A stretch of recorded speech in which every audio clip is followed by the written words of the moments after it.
मेरे गुरु महेश्वर शिव को मेरा प्रणाम है।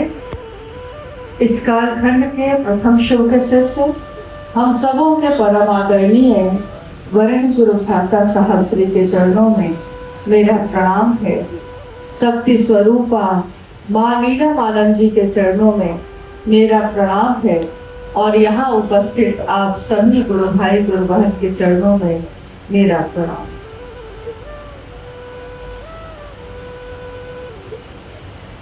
महेश्वर शिव की असीम दया है हम सभी इस जीवन में शिव से बन सके।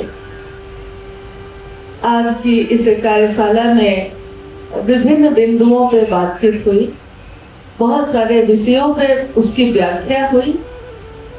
जितना भर हमारा सामर्थ्य है, निर्बल है तो निर्बल ही सही, जितना समझा है साहब से उतना ही सही, लेकिन जो साहब ने दिया है तो देने के साथ ये भी कहा सबको कि बांटना, अपने पास रख के इस जीवन से मत चले जाना। 26 अगस्त 2022 की शाम उपवन में साहब के साथ हम सब बैठे हैं और साहब कह रहे हैं कि कल जो 27 और 28 अगस्त की संगोष्ठी है उसमें आपको तो नमः शिवाय पे बोलना है। तो मैंने कहा कि जी। साहब ने कहा समझिए, पहले समझिएगा तब ना समझाइएगा। और साहब ने नमः शिवाय पे बोलना शुरू किया।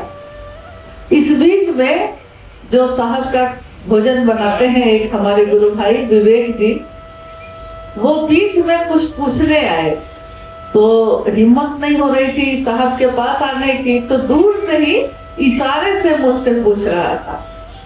तो थोड़ी देर के लिए तो ध्यान उधर चला गया।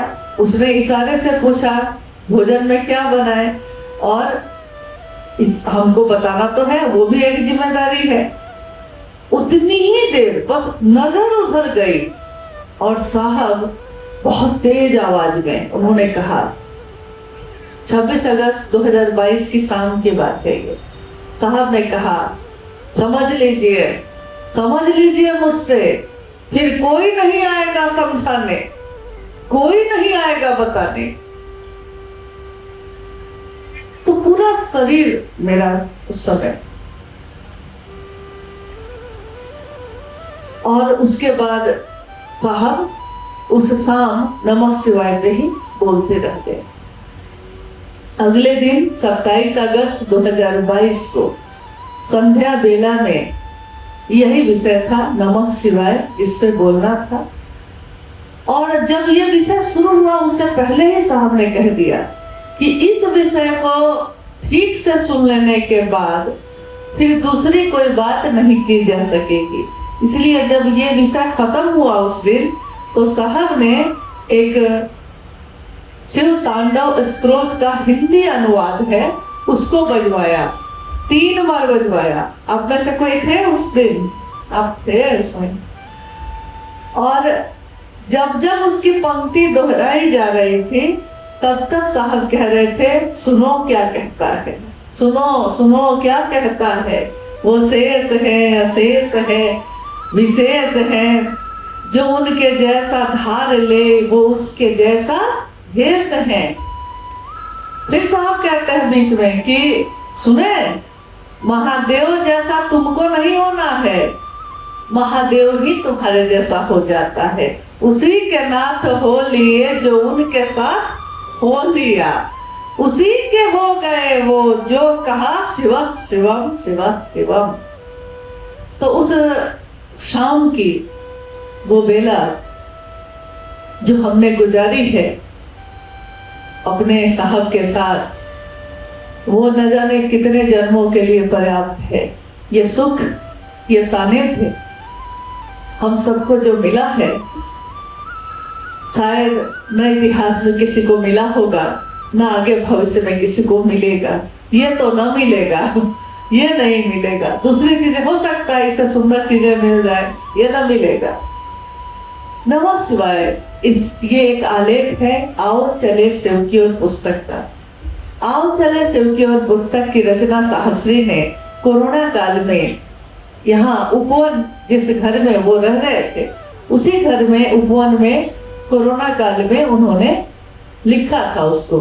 2020 में उसको छपवाया गया और पहली बार लोगों के बीच ये पुस्तक के रूप में गई, जो क्रमानुसार अलग अलग कार्यशाला या संगोष्ठियों में जो आलेख बोले गए, शक्ति पे, कुंडलनी पे, शास्त्र और शक्ति उपासना पे, मंत्रों पे, दया चर्चा और नमन पे, सिंधु घाटी सभ्यता का इतिहास क्या कहता है इस पे, पुराणों में महादेव की क्या बात है, महाभारत में क्या है, मानस में क्या है, वेदों में क्या है, इस जैसी असंख्य बातें जो अलग अलग कार्यशालाओं में सबको साहब ने एक जगह समेट दिया और सबको समेटने के बाद उसको परिमार्जित रूप में उस पुस्तक में लिखा गया और खूबसूरत तरीके से, ताकि सरल से सरल तरीका हो लोगों को समझने के लिए। फिर साहब ने उसमें अंतिम आलेख आओ चले शिव की ओर लिखा, जिसपे हम लोग कल बात करेंगे। आज हम लोग को बात करनी है नमः शिवाय पे। तो नमः शिवाय मंत्र, शिव जिनके बारे में हम अनेक नामों से उनको जानते हैं, शिव की पूजा अपनी पूर्णता में, अपनी प्रसिद्धि में सभी जगहों पे होती रही। तमाम विश्व में हजारों साल पहले की खुदाई में दक्षिण अफ्रीका में भी शिवलिंग, विशाल शिवलिंग खुदाई में मिला। यानी ये प्रतीत होता है कि प्राचीन समय से शिव की पूजा होती रही। ये हो गई बात काल की। काल जब लागू हुआ, समय जब बना, तब शिव का प्रकटीकरण है। मूर्तियां, तस्वीरें या शिवलिंग, ये सारी चीजें दुनिया बनी उसके बाद की है। लेकिन इस दुनिया के बनने से पहले की बात क्या है? इस दुनिया के बनने से पहले क्या था? जब काल लागू होता है, किसी भी चीज को जब हम बनाते हैं उस पर लिखा रहता है मैन्युफैक्चरिंग, उस पर लिखा रहता है एक्सपायरी, किस दिन ये बना है और किस दिन इसका उपयोग करना खत्म करना होगा आपको। जब कुछ निर्मित होगा तो उसका लय भी होगा। संसार भी जब निर्मित हुआ है तो एक दिन उसका लय होगा। हर चीज जो दुनिया में काल लागू हुआ है तो काल के अनुसार उसका लय भी होगा।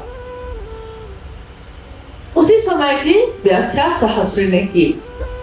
ये व्याख्या न किसी शास्त्र में मिली, न किसी ग्रंथ में मिली, न किसी किताब में मिली। हो सकता है कहीं हो, लेकिन आज तक हम लोगों को नहीं मिली जिस तरह साहबश्री ने समझाया। उन्होंने कहा जब कहीं कुछ भी नहीं था, सब कुछ शांत था, सीधी रेखा में, जैसे हमारे दिल की जांच हो तो रेखा कैसी आएगी कागज पे, ऊपर नीचे ऊपर नीचे। जब दिमाग का, ब्रेन का मैपिंग किया जाएगा तब भी ऊपर नीचे। और अगर ये लाइन सीधी हो जाए तब मौत हो गई। सीधी लाइन हो गई तो कहेगा कि खत्म, जीवन खत्म। यानी जीवन नहीं है तो लाइन सीधी है, जीवन है तो उतार और चढ़ाव है। इसीलिए सुख और दुख भी है, नहीं है, सुख भी है तो दुख भी है, सुख नहीं है तो दुख का पता नहीं चलता, दुख नहीं है तो सुख की प्राप्ति समझ में नहीं आती। तो ऊपर और नीचे तरंगे, इसको कहा गया तरंग। तरंग मतलब ऊपर नीचे। जैसे ये बिजली भी जो है उन तरंगों में है। बिजली कैसे है? सीधी लाइन में नहीं है, तरंगों में ही है। कोई भी मशीन अगर चल रही है तो वो तरंगों में है। आपके हाथ में मोबाइल है, आप अपने बगल वाले के मोबाइल पे फोन लगाए हैं, लेकिन सीधी मतलब वहां से निकली हुई तरंग उस मोबाइल में सीधे नहीं जाती। यहां से निकलती है तो तरंगे पहले सैटेलाइट जो अंतरिक्ष में है वहां जाती है और वहां से फिर सामने वाले के मोबाइल पे आती है। लेकिन ये प्रक्रिया, पूरी प्रक्रिया इतनी तेज गति से होता है कि आप तो सिर्फ नंबर डायल किए थे और उसकी घंटी बजने लगी। कि जब मशीन की प्रक्रिया इतनी तेज हो सकती है तो जिस जो अक्षय स्रोत है तंत्र मंत्र और यंत्र के उनकी प्रक्रिया कितनी तेज होगी। इसलिए कहा गया शिव ही हमारी गति है, गति यानी हमारी जो स्थिति है और जो हमारा प्रवाह शिव ही है। तो जब कुछ भी नहीं था, तो तरंगे नहीं थी, लेकिन शक्ति थी कि नहीं, ताकत थी कि नहीं, ताकत का प्रयोग नहीं किया गया, लेकिन ताकत है तब ना उसका प्रयोग कीजिएगा या नहीं कीजिएगा। बिजली है तब ना स्विच दबाइएगा तो ऑफ करिएगा या स्विच दबाइएगा तो ऑन करिएगा। बिजली तो उसमें है ही, आप ऑन करते हैं तो बल्ब जल गया, ऑफ कर दिए बल्ब बंद हो गया, लेकिन करंट तो उसमें है। इसलिए साहब ने उस पुस्तक में, इस आलेख में एक पंक्ति लिखी है, आवेश रहित आवेश। इस पे हम लोग बात करेंगे। तो पहले हम लोग बात कर रहे हैं कि जब काल नहीं था, जब दुनिया नहीं बनी थी, शिव ने इच्छा की, लेकिन इच्छा करने से पहले शिव अपनी समस्त शक्तियों के साथ सुसुप्तावस्था में है। सारी शक्तियां उनकी हैं, मतलब पूरी ताकत है, बिजली ही बिजली है, लेकिन ये बिजली कहाँ है? सोई हुई है, सुसुप्तावस्था में है, सोई हुई है। इसको बस जगाने की देर थी। शिव ने इच्छा की, एको हम बहुश्याम, मैं एक हूं अनेक हो जाऊं। हमारी इच्छा में भी बल है, लेकिन हमारी इच्छा के लिए हमको काम करना पड़ता है। इच्छा है मिठाई खाने की तो जाना पड़ेगा, खरीदना पड़ेगा। शिव की इच्छा में इतना बल है कि शिव ने इच्छा की और चीजें निर्मित होती चली गई, ब्रह्मांड निर्मित होता चला गया। ऐसे कितने ब्रह्मांडों की रचना उन्होंने की होगी हम नहीं जानते। हम पृथ्वी पे रहते हैं तो हम जानते हैं, बाकी पूरे ब्रह्मांड में, अंतरिक्ष में क्या है हम आज तक नहीं जान सके और शायद कभी जान भी नहीं सकेंगे। पूरा का पूरा शिव तत्व को जानना संभव नहीं है। शिव की इच्छा के साथ तरंगे पैदा हुई। तो साहब कहते हैं कि जैसे ही शिव की इच्छा हुई, तरंग पैदा हुई और सृष्टि बननी शुरू।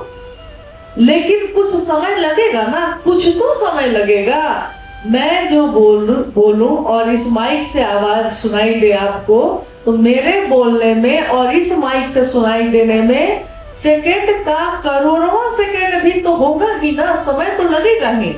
शिव ने जो इच्छा की और सृष्टि बनी तो समय तो लगा, लेकिन इस समय में काल नहीं है।